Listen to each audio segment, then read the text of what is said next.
10वीच्या SSC बोर्डाच्या परीक्षेमध्ये उत्तीर्ण होऊन ज्यांनी घवघवीत यश मिळवलं अशा सर्व विद्यार्थ्यांचं त्या विद्यार्थ्यांना मार्गदर्शन करणारे त्यांचे शिक्षक गुरुवर्य आणि त्या मुलांना त्या विद्यार्थ्यांना सपोर्ट करणारे त्यांचे पालक या सर्वांचं खूप खूप अभिनंदन, सर्वांना खूप साऱ्या शुभेच्छा।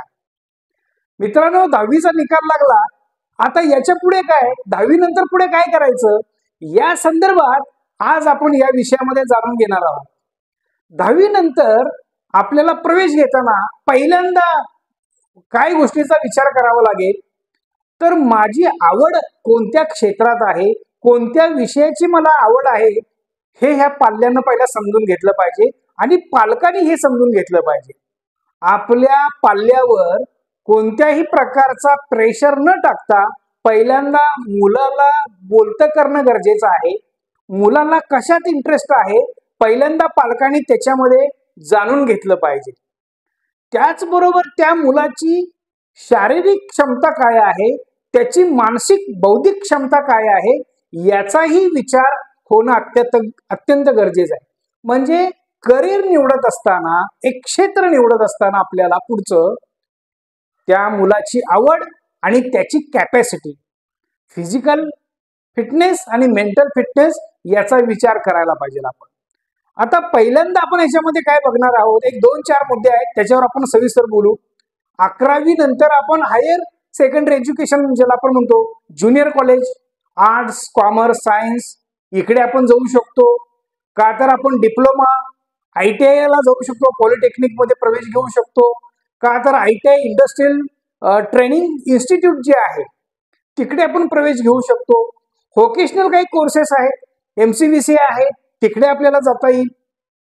त्याचबरोबर असे काही विद्यार्थी आहेत की ज्यांना नोकरी पण करावी लागणार आहे आणि शिक्षण पण घ्यावं लागणार आहे, असा पण एक ऑप्शन मुलांना मिळून जातो।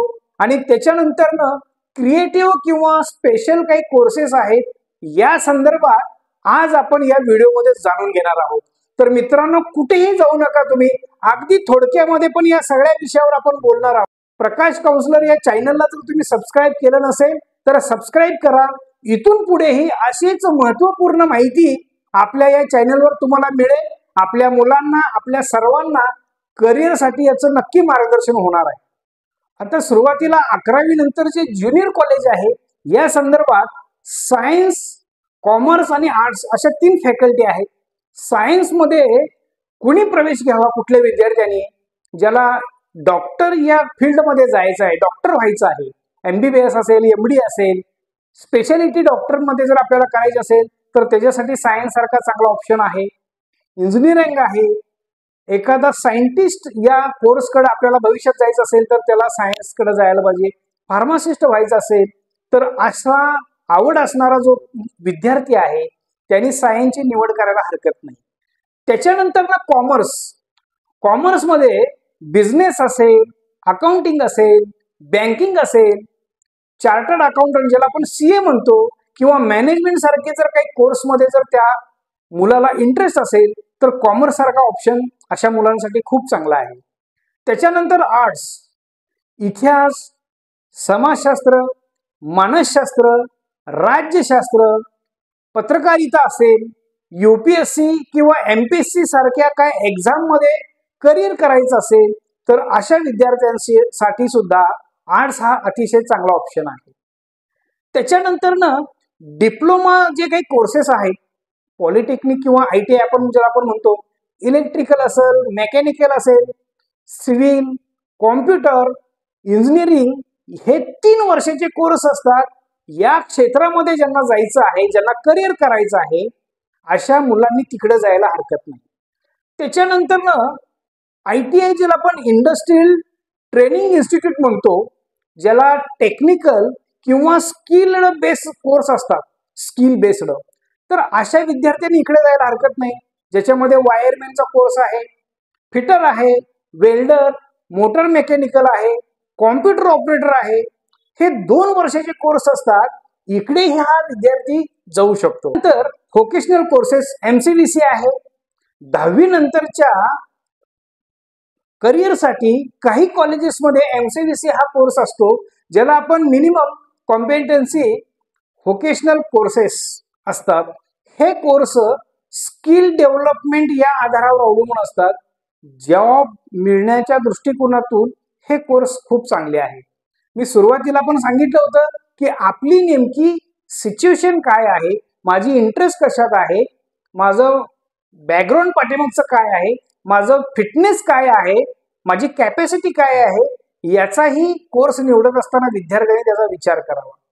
असे काही विद्यार्थी आहेत ज्यांची आर्थिक परिस्थिती चणचणीची आहे, ज्यांना विद्यार्थ्यांची आर्थिक परिस्थिती नाजूक आहे, नोकरी करत करत ज्यांना शिक्षण करायचं आहे, ओपन युनिव्हर्सिटी सारखा ऑप्शन या विद्यार्थ्यांसाठी अवेलेबल आहे.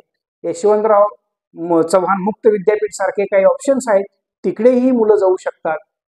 त्याच्यानंतर क्रिएटिव्ह किंवा स्पेशल कोर्सेस आहेत, याचाही हे विद्यार्थी निवड करू शकतील, ज्याच्यामध्ये ॲनिमेशन आहे, फॅशन आहे, डिझायनिंग फॅशन डिझायनिंग सारखे काही कोर्स आहेत, फोटोग्राफी आहे, ग्राफिक डिझाईन आहे, म्युझिक आहे, कुकिंग किंवा यासारखे अनेक असे ऑप्शन्स आहेत की ज्याच्यामध्ये क्रिएटिव्ह तो विद्यार्थी काहीतरी करू शकतो. म्हणजे करिअर निवडत असताना मला माझी आवड आणि माझी क्षमता याचा विचार करून मला योग्य निवड करायला पाहिजे. इंटरेस्ट आणि कॅपॅसिटी, आणि त्याचबरोबर सर्वात महत्वाचा घटक असतो ते म्हणजे त्याचं डिझायर, त्याची इच्छा. आता इथं केवळ इच्छा असून चालणार नाही, तर बर्निंग डिझायर या विद्यार्थ्याकडे असली पाहिजे. केवळ शिक्षण घेणं हा त्या विद्यार्थ्याचा उद्देश न राहता हे मिळतच राहणार आहे. संत तुकाराम महाराज किंवा आपल्या बऱ्याच संतांनी सांगितले की कोणी केली बाळा दुधाची उत्पत्ती, ज्या अर्थी परमेश्वरानं निसर्गानं तुम्हाला जन्माला घातलेला आहे. जब दंत न थे तब दूध दिया, अब दंत दिये सो अन्न न दे. हा विश्वास, कोणी केली बाळा दुधाची उत्पत्ती, हे सर्व काही सर्वांना मिळणार आहे, कारण निसर्ग सर्वार्थाने समृद्ध आहे. सर्वांना जो जे वांछेल तो ते लावो प्राणी जात. फक्त त्याच्यामध्ये एक सकारात्मक विचार घेऊन संघर्ष येणार, मेहनत करावी लागणार. आपल्याला त्याच्याशिवाय पर्याय नाही, मेहनतीला पर्याय नाही. या संदर्भात एक स्वतंत्र व्हिडिओ मी उद्या घेऊन येतच आहे.